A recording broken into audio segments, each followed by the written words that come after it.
এই তুই ঢাকা মাল ঢুকে রে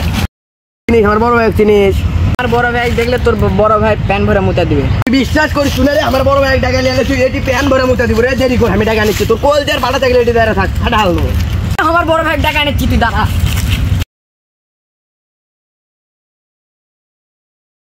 বড় ভাই ওই আমাকে মারতে রে ভাই বড় ভাই ওই আমাকে মারতে ওক পিটা লাগবে ভাই না পিটলে কিন্তু হবে না ভাই ওই কিন্তু আমাকে সেই মার দিছে ভাই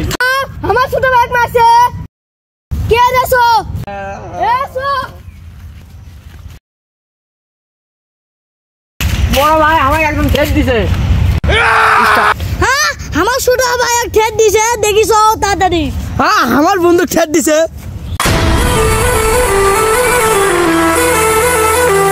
বড় ভাই আমাকে ঠেট দিছে এই ঠেট দিছে কি করছিস রে বল ভাই ক্ষমা করে দেন বল ভাই ক্ষমা করে দেন তোর কোনো ক্ষমা হবে না